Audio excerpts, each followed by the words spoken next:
Psychoanalysis. Some stories can never be told.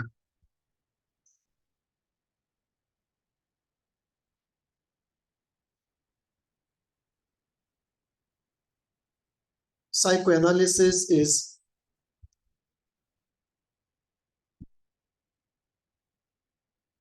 a science that deals in a pervasive way with stories. Stories of childhood, stories of trauma, stories of future fantasies.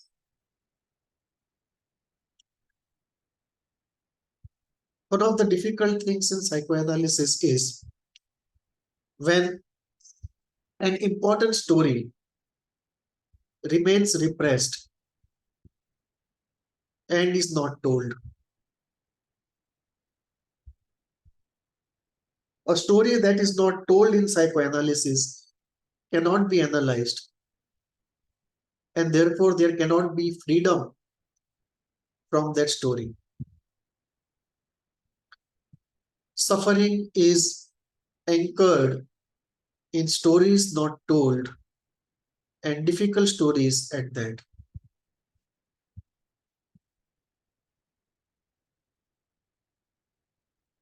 The psychoanalytic frame is designed so that stories which are difficult to tell can easily be told.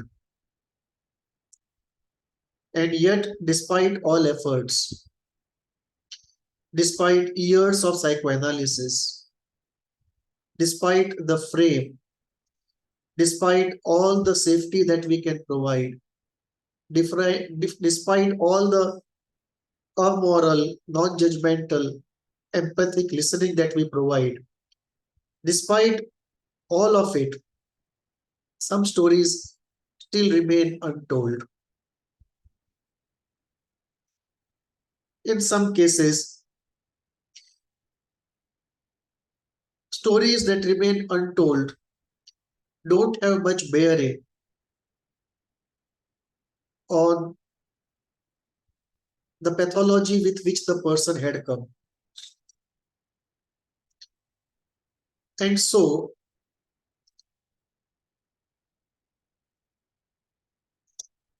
therapy gets terminated unconcerned about such untold stories. However, in some situations, because a story cannot be told, pathology is not fully addressed. And despite all efforts, if it continues to be so, therapy may have to be terminated without a full cure, being contended with a symptom.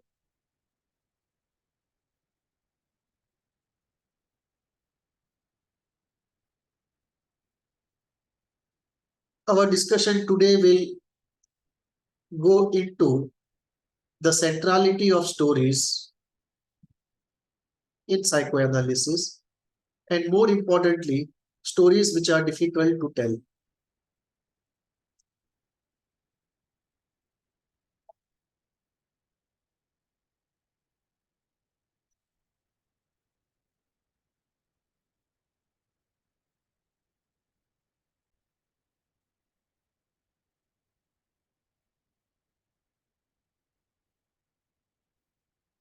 The story of psychoanalysis involves hundreds of stories which flow out during the course of therapy.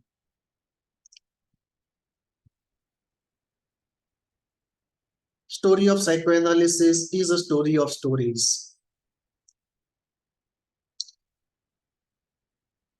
And we engage with, in psychoanalysis, the story of childhood as the person remembers it. Real stories of adult life. Jung said something very important about psychological suffering, about pathology. And Jung said, behind every psychological suffering is a story. As a rule, this story has never been said.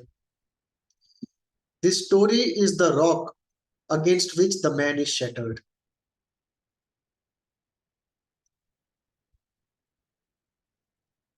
The story therefore holds the key to suffering. Often I use the term the story of the symptom, that every symptom has a story behind it.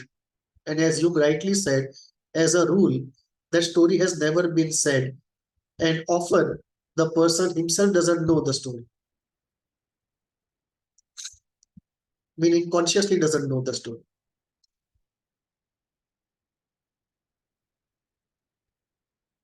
One important aspect of the story in psychoanalysis also is the aspect of recollection versus recreation. That in therapy, are we really recollecting truth as it was, or does it undergo modification with our creativity, imagination, drives, and defenses?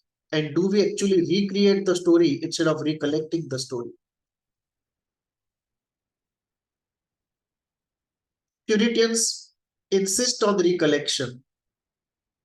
More practically oriented are fine with recreation if it helps to heal the patient.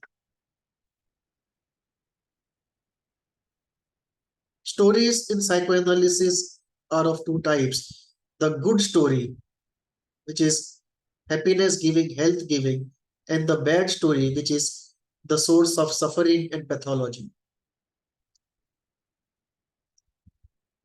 What psychoanalysis does is to help us mourn the bad story, help us understand the bad story, help us assimilate and infuse reality into the bad story and create a good story.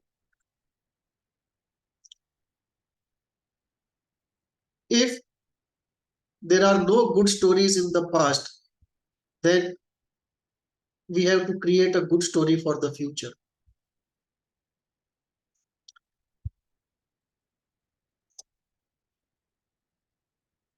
Psychoanalysis is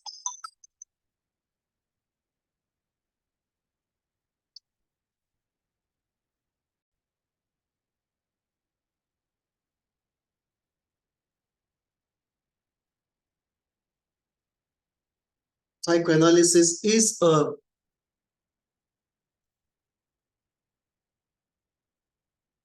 endeavor in great measure devoted to a story analysis. Story as the patient tells it, story as the therapist feels it, story as the therapist deduces it, imposing the knowledge of psychoanalysis. Let me say, deploying the use of psychoanalysis.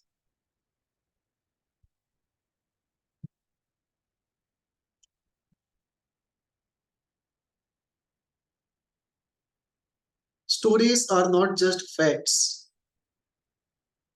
Stories are far more than facts. And real stories are far more real in a psychological sense than the reality of facts as we feel it.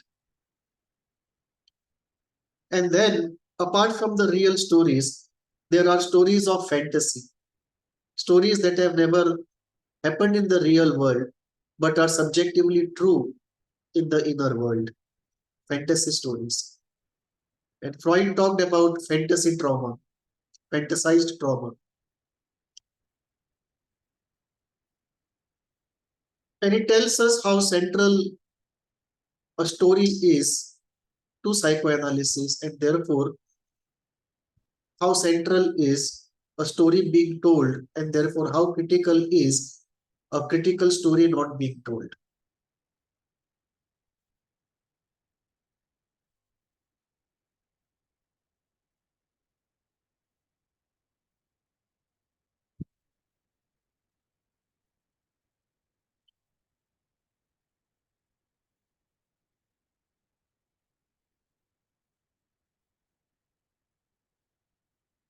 Coming to the center of our discussion, What are the types of stories that can never be told in psychoanalysis?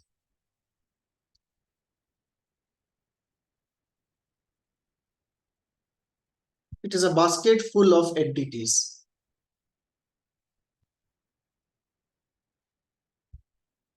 One, stories which are held back consciously out of concerns of reality. Stories that involve something legal, something financial. Stories that pertain to inability of the person to really trust fully the analyst.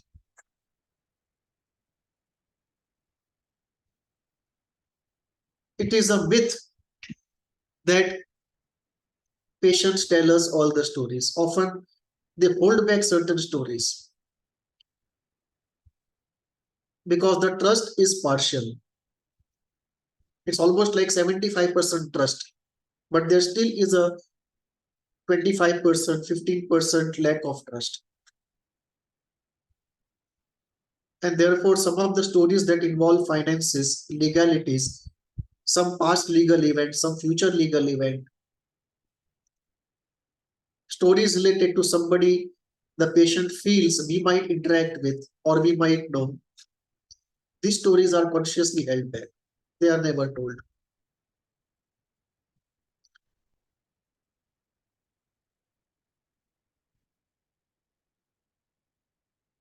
Second category of stories are the stories that are experienced, but they involve so much of shame that they cannot be told, or they remain somehow in the margins and they are not told. And after the therapy is over, one recollects that this never came up in therapy, not because one did not want to, it just never came up. And these stories that don't come up may be central, may not be central. Not central, but let me say, may be significant or not significant to healing. If they are central, of course, they have to come up.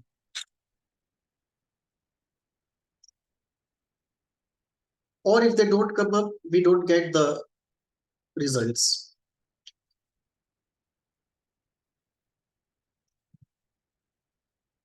Third category, okay, so the second category is related to either they are on the margins, hazy and never come up, or they involve too much of shame or some equally difficult emotion that they never come up. And somehow they are not related to the central issue, or else the central issue can't get healed. And often that is the case, that some core problem for years the person is not able to tell us.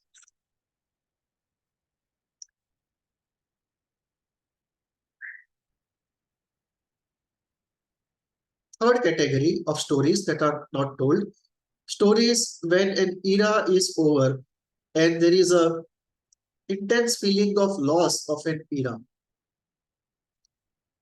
And this era can relate to a stage of one's life, situation of where one used to live, a rapid change of situation in life, or change of an historical era. We'll get into it into detail slightly later.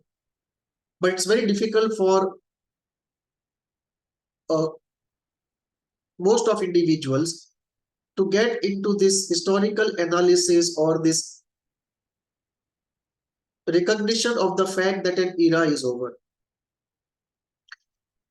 And with that era being over are associated such intense memories, so deeply situated, so difficult to articulate or even recognize in oneself, that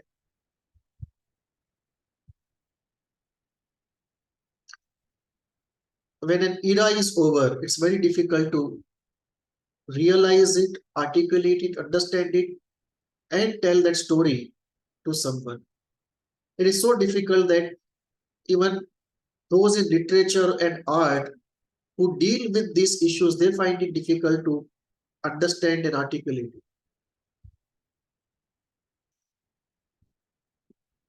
Fourth category of stories are dream stories. Dreams which were seen, one is aware of, and then forgotten after one wakes up, and they never come back. Fifth category are stories of day fantasies. Stories of day fantasies as they come up and go out, go away, and we are not able to remember them. And the stories of unconscious fantasies, which client talks about, which has never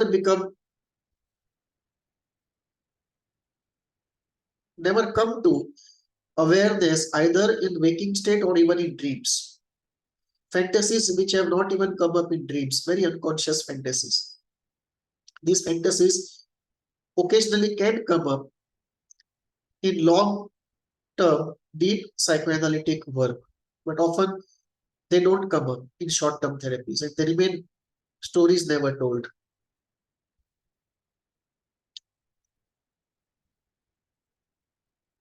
Sixth category, stories which just don't come up in analysis and one remembers of them after the analysis is over. Seventh category, stories which are told to the third or fourth analyst but can never be told to the first and the second analyst. Intersubjectivity plays an important part here.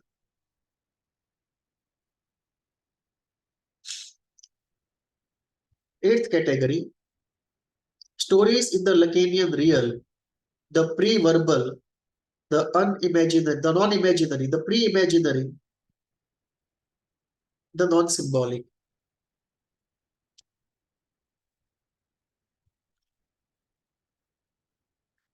Are these really stories or are these stories yet to be in the Beyondian sense? Or is it that verbal stories are only one form of stories and there are some real stories in the real?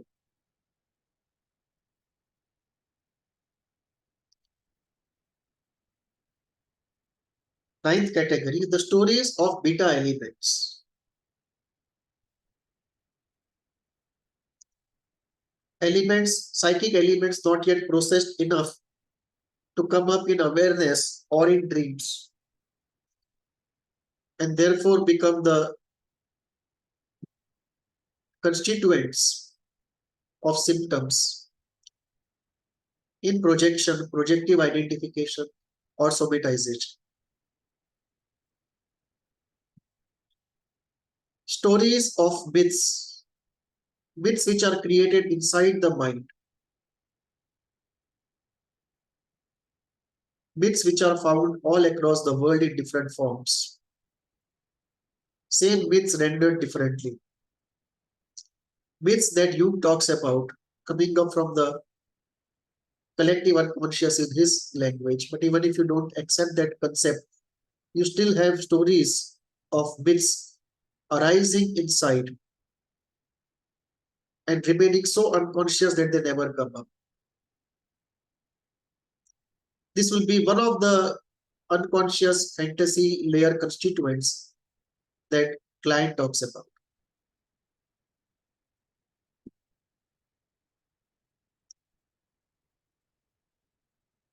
God loves story, God loves drama. So God has kept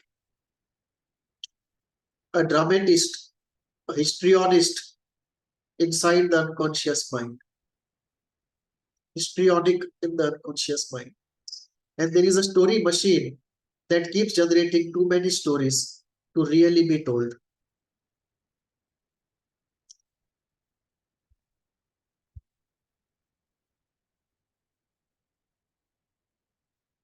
And there is a story yet to be made. What is the story where the beta elements cannot be transformed into a story? The story of envy, narcissistic rage, the story of hate, the story of unbearable anxiety, the story of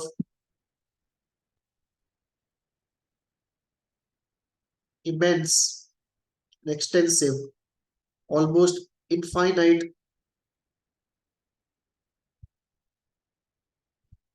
layer of the death instinct, of darkness, of inertia, influence of all of that, which doesn't allow a story to be made. So there is a story of story yet to be made. And that story in turn derives itself partly from constitution and partly from other stories.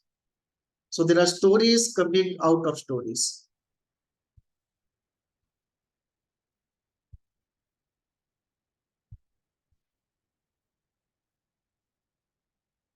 Some more categories of stories that cannot be told. Should number it differently.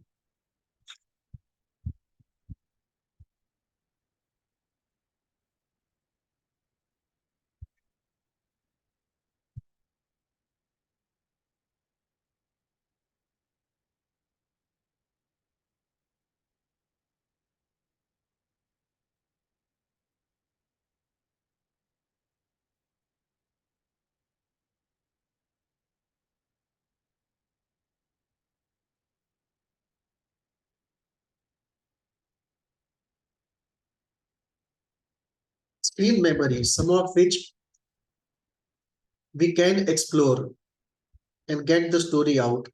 In some screen memories, the story doesn't come out. In fact, the screen memory itself gets repressed after some time. Second, 14th category, stories which are severely repressed by some affect. Often it is anger or guilt covering up some story, which comes out during a breakthrough, during deep catharsis, during a restructuring, in psychoanalysis, in ISTTP, in EDT, in ECT.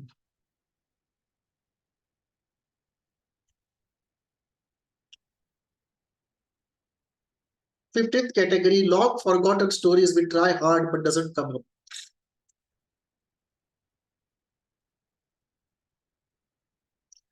Sixteenth category,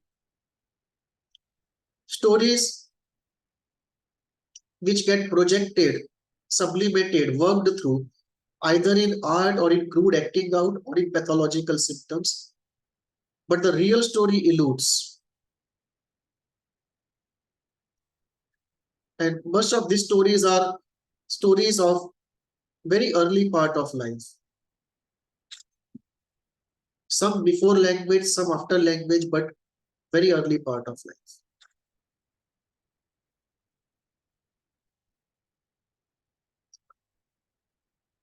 Some stories which are deeply moving, difficult to bear, difficult to be with, difficult to speak of, story that has been cathected for a long time, but very difficult to bear. Often they don't come up, but if we work well enough, this category can be converted into a story which can be told. These stories often come up, we see more in literature than we find in psychoanalysis, where somebody has creatively rendered or just expressed a difficult to express thing, which patients find it difficult to express in psychoanalysis. Often these stories, this category of stories comes up more in literature than psychoanalysis. One example that I would like to cite in this context is an episode of a old Doordarshan serial titled Ek Kahani. Ek Kahani means one story. In this serial, they would pick up one story from literature of one state in India every week. So they will take up story from Punjabi literature, Next week, one story from Marathi literature, and so on.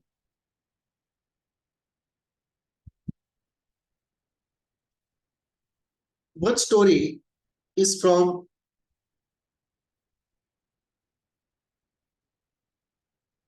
mountains. I think Garhwal, but I'm not either Garhwal or Himachal Pradesh, but I'm not sure. Story from literature of the Himalayan ranges in India. And the story is this. There is an isolated village in the mountains. There is a boy who lives with his mother, a young man of about 22, doesn't have father, works in a government department. And this is related to times before you had mobile phones and television. So the job of this person is to take a thali, a metallic sheet, and bang on it like a drum and make announcements at certain public places in that small village.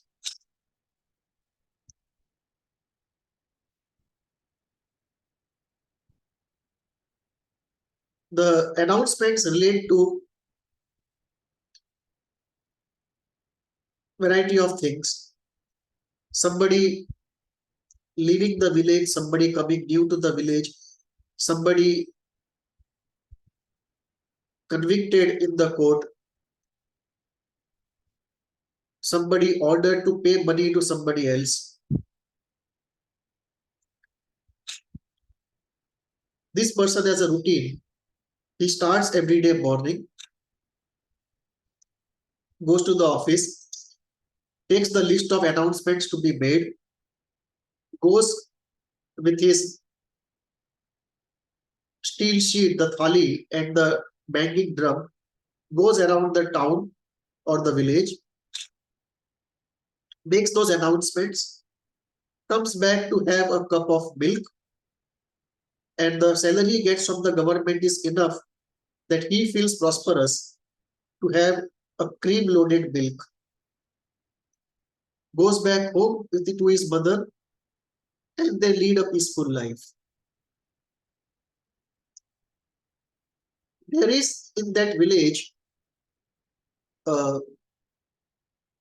a very big house, a prosperous house, supposed to be one of the richest of the village, where in that family there is a young girl whom this boy is in awe of. And they look at each other occasionally, and there is some exchange in that looking, but no conversations.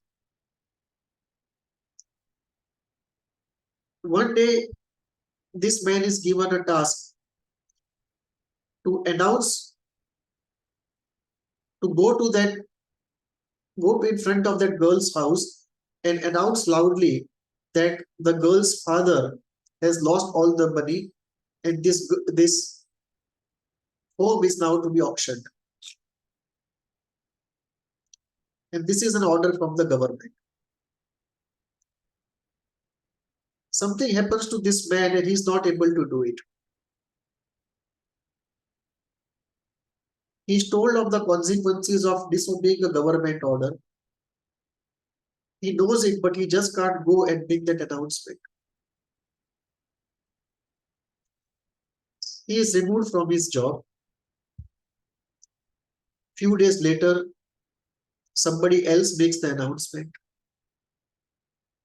He is now out of money. So he goes back to his boss asking for forgiveness and reinstatement. The boss says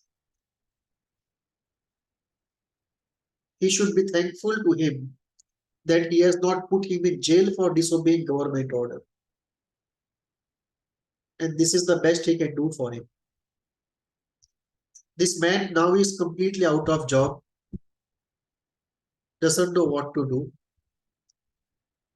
talks to his mother about he can't explain why he did what he did. Can't explain to anybody, not even to himself.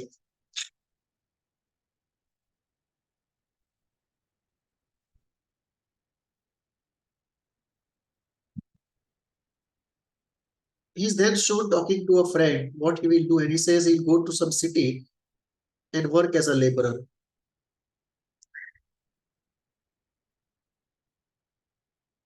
And after some years, as he ages, he is alone. The mother has died. And often he reflects upon, talks to friends of how life has been, how it has taken a turn. And occasionally he dreams about that girl, about his village, about the mountains, about his childhood.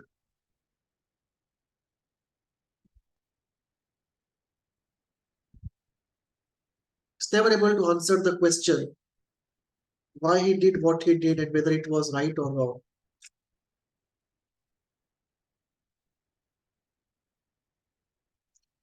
This is one of the stories which literature catches, and this is one of the stories which on the surface can be told, but the real story inside cannot be told.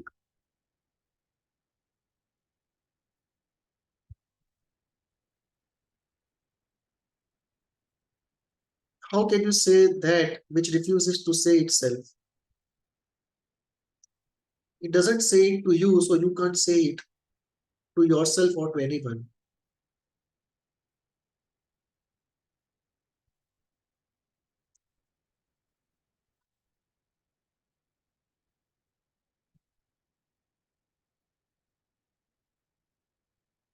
If we go deep enough into art and we have that capability, maybe we can convert this category of stories into stories that can be told.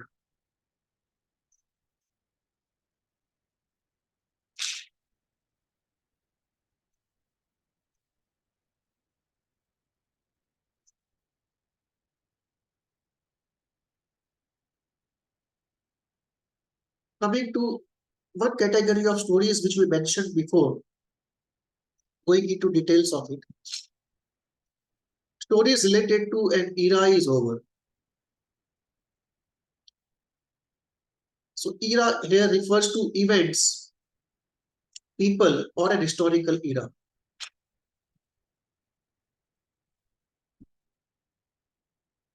It can be a living era also, an era where people lived in a particular way or you felt very alive.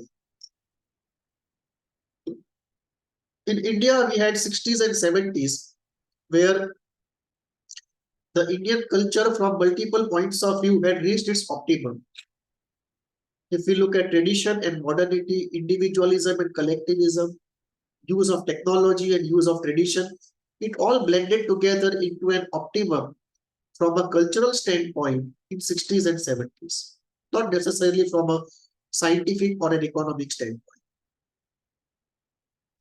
or even from a military or political standpoint. But from a cultural standpoint, yes, 60s and 70s was the optimum. And that constitutes an era. And for many Indians who have experienced that or who can relate to it, either they experienced it or their parents preserved it and they could see it in their parents and experience through their parents. As the 80s, 90s, and the millennium started, that era got over. And those who have experienced that era long for it, can't even understand the loss. And there is a deep-seated dissatisfaction with the present they cannot articulate. The real goals, the real ideals are so deeply buried in an era that is over. And nothing in the present or the future seems to satisfy them or can satisfy them. The only thing that can satisfy is what was there in the era of 60s and 70s. And that is difficult to access or even articulate or understand.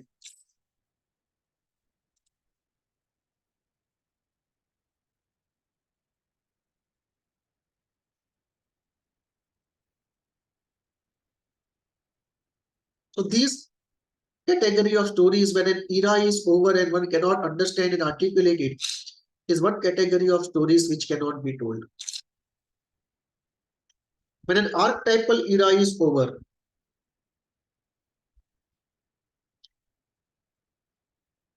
Sri Aurobindo talks about human history culturally moving through an evolutionary spiral where you have the tribal culture, the traditional culture, the individualistic culture, and the spiritual culture. And when one archetypal era is over, if there are stories related to the archetypal era getting over, or one feeling misfit in the new archetypal era, those are also difficult to articulate. This is where psychoanalysis goes out of the arena of the therapy room or the family into much wider concerns. The era of religion being over, like the Christian era being over and the era of enlightenment beginning, starting, taking root. So there would be some for whom there would be stories which are difficult to articulate because that era is over. In the present, we realize, we feel, we experience actually as a factuality. The era of modernity is drawing to a close, and as modernity draws to a close,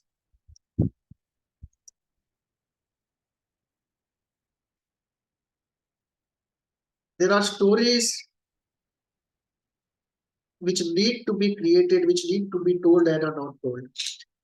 In that sense, literature has failed the historical period. Literature has failed history. I have done said more on it in a separate episode. Literature has failed history.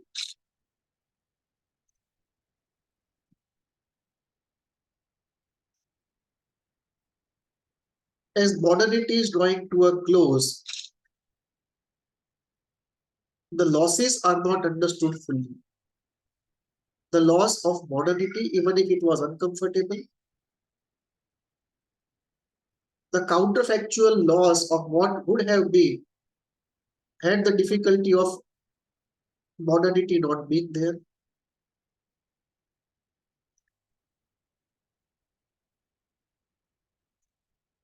The deeper archetypal essential loss, which happened ab initio because one finds himself in the era of modernity.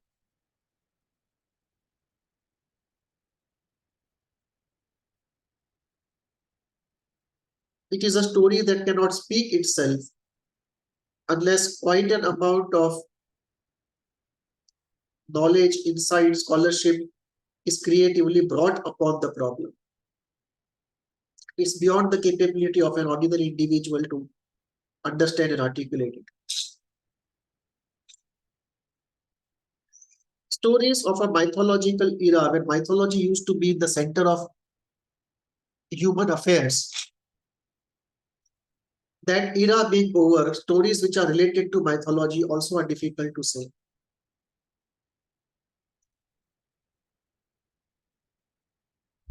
The end of the mythological era is something that we as a people are yet to fully articulate and understand the story of the end of the mythological era and what it has done to us. And there is no wholesome moving forward unless the story of end of an era is integrated, because there are ends of so many era that have happened, not only to us but to our previous generations, and the effects of that continue.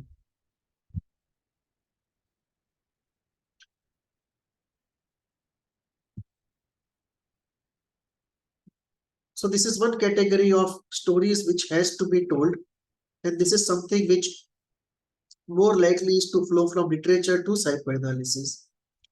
Stories of end of an era, and once we give ourselves some background into these stories, then we are able to locate, find, articulate the story inside of us related to the story of an era.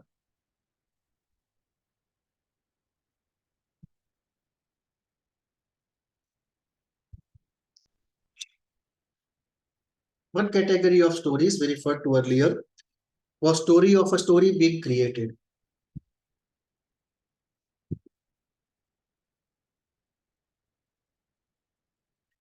The story of beta elements, as Beyond calls it,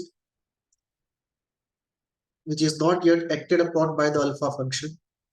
Story of that. Why should it be so? Stories in the real which want to escape into the imaginary and symbolic. It's not necessary a story in the real has always to be in the real. A story can escape, and it is the story of a story that wants to escape and be a story in the imaginary or the symbolic.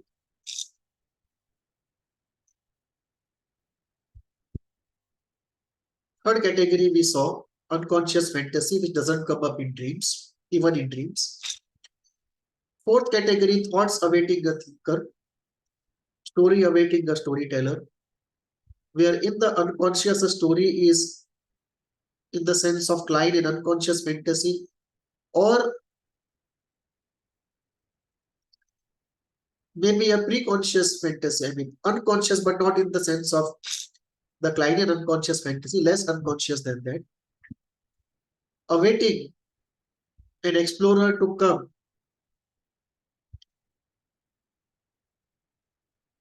and recognize the story that is awaiting the storyteller. Stories of somatized pathological entities. There is a story behind every somatization. Stories which are projected out in psychosis. Stories which are told in projective identification. Stories where one feels a nameless dread, where the cognitive and the affective, not affective, the cognitive component has been destroyed or shifted somewhere else, and one feels a nameless dread.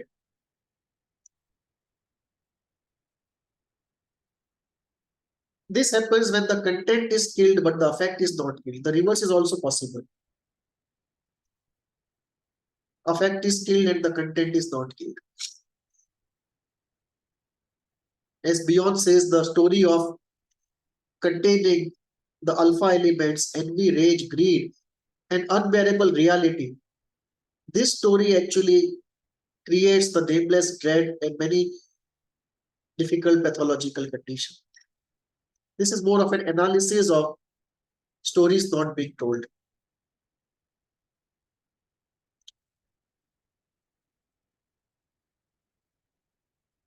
The greatest story, of course, is the story of reality.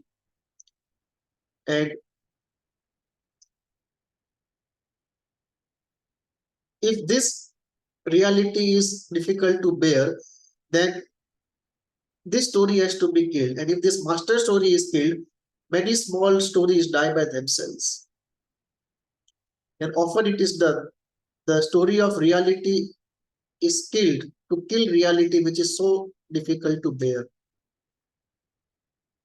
And this may happen out of pain, envy, narcissistic rage,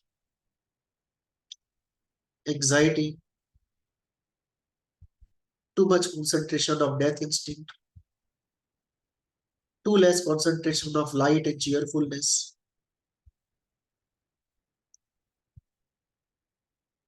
So often the story is killed to kill reality, subjective reality.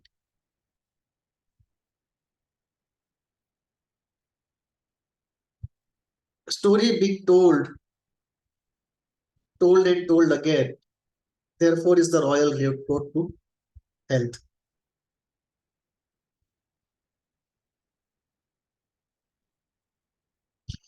One more category of stories we said which often cannot be told, are mythological stories. Mythology has gone out of our lives. So if something mythological, archetypal happens inside of us, it's very difficult for us to articulate, get in touch with, because the culture we live is not a culture of stories. It is more a culture of commercials. We have a storytelling which is not inclusive of diversity. It is not decentralized storytelling that caters to every type. We now have very commercial storytelling in television and films. And this involves economies of scale and concentration of profit, and therefore homogenization.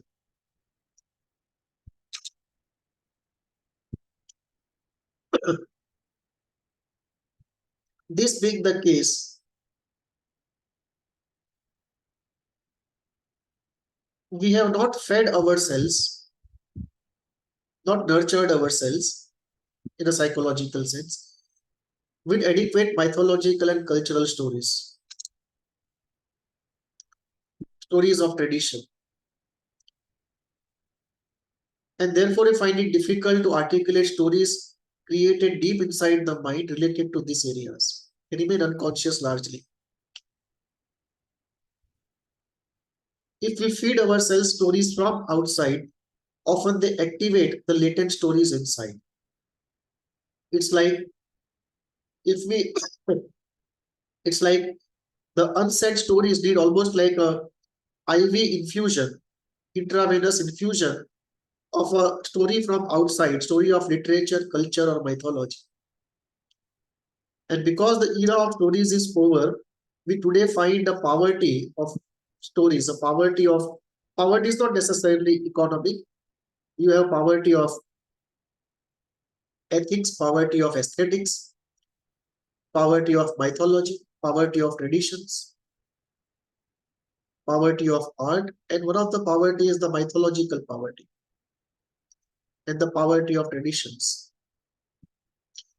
So we see a kind of mythological famine, almost to a situation where, in a metaphorical sense, myths may have to be distributed through a public distribution system for larger public health aspect of psychological health.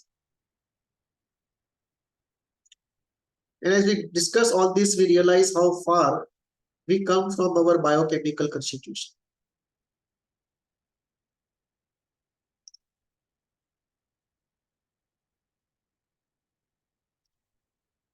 The master story of the whole discussion is a good story is everything. And there is a myth of truth and the truth of myth and the truth called myth. Thank you.